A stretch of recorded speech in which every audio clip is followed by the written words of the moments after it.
Hello, bienvenue pour cette nouvelle vidéo. Aujourd'hui, petite vidéo dans la même lignée que ma dernière vidéo écriture sur l'organisation pour écrire le plus possible.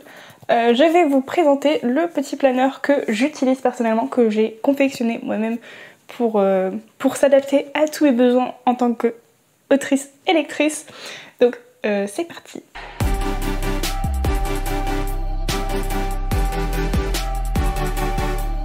Alors du coup, voilà le planeur. Donc là, on est sur la page principale. Donc je rappelle, du coup, c'est un planeur que j'ai fait moi-même sur Canva et que j'utilise avec GoodNotes. Mais en soi, c'est un PDF. Donc j'imagine que ça peut s'utiliser sous toutes les manières possibles.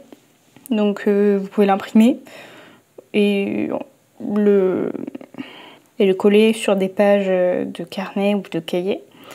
Ou vous pouvez l'utiliser, je pense, sous format PDF tout simplement, j'imagine.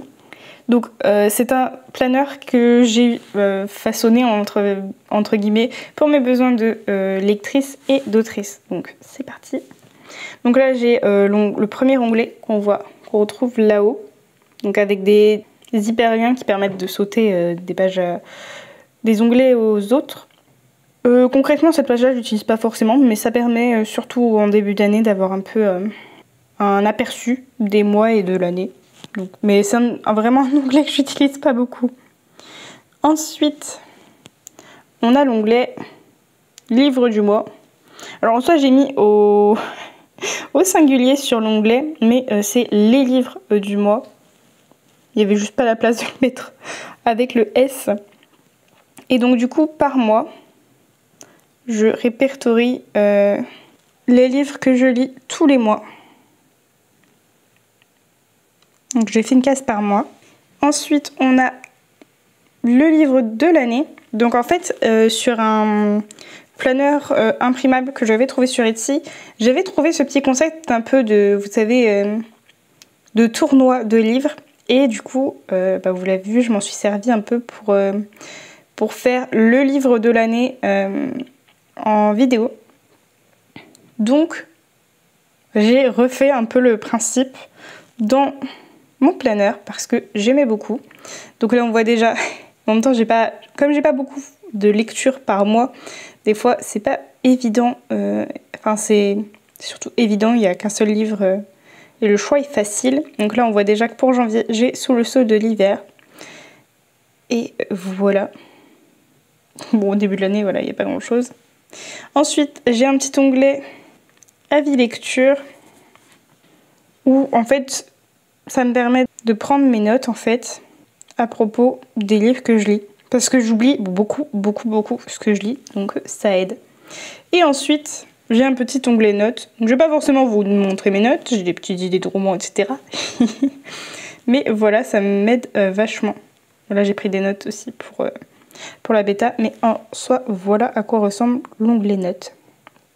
Et on peut rajouter des pages en fait.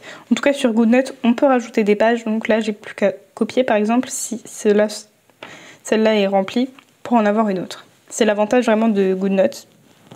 Surtout que je crois que GoodNotes va bientôt faire une version Windows, si j'ai bien suivi. Donc pour ceux qui n'ont pas l'environnement Apple, ça peut être vachement pratique.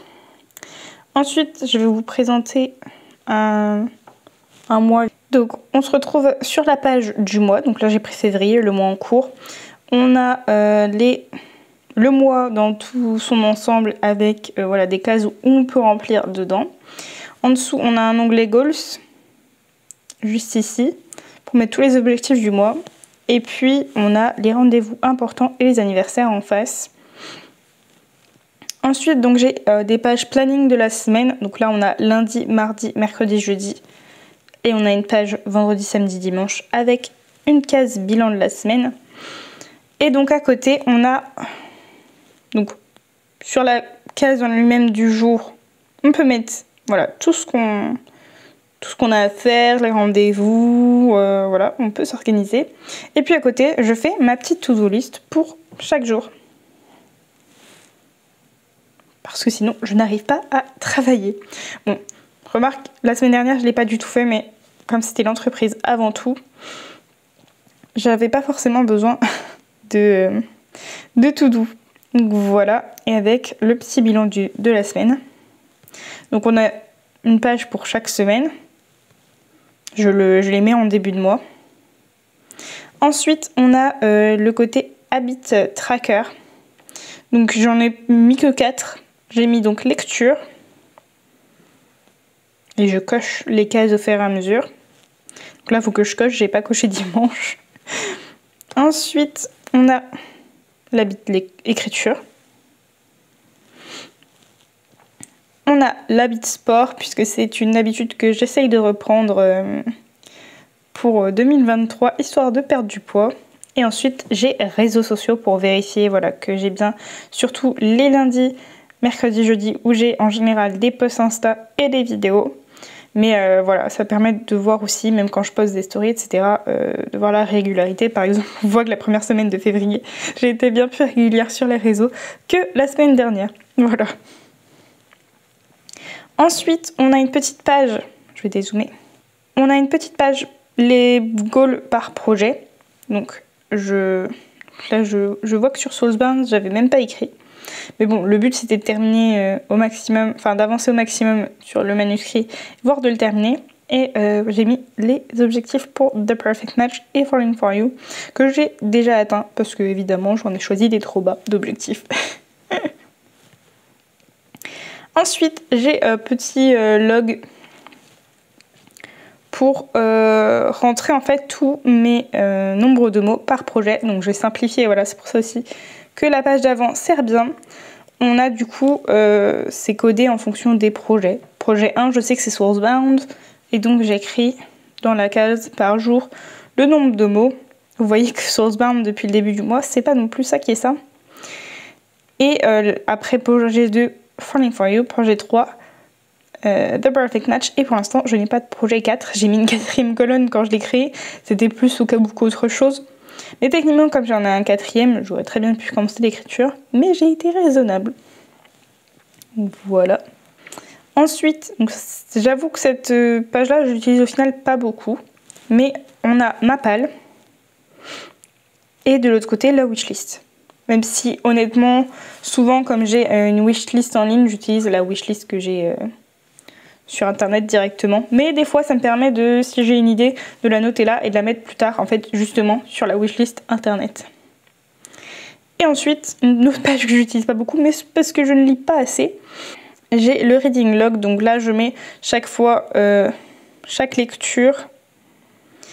Et d'ailleurs, c'est pas à jour, parce que j'ai pas mis Forgery of Roses, mais je mets le nombre de pages quand je l'ai, que c'est pas un doc ou un e-book ou un audiobook, où là c'est plus compliqué. Et je mets la note sur la dernière colonne. Alors on voit pas très bien, c'est un peu compliqué avec l'écran, mais voilà un peu pour le planeur. Donc après, sur les onglets, sur le côté, j'ai évidemment un onglet par mois jusqu'à décembre. Et voilà pour le planeur. Et voilà donc pour cette petite présentation. Si vous voulez savoir un peu plus comment je l'ai confectionné, comment je l'ai créé, n'hésitez pas à me demander en commentaire. Je pourrais peut-être vous faire une petite vidéo sur Canva pour vous montrer comment je l'ai créé.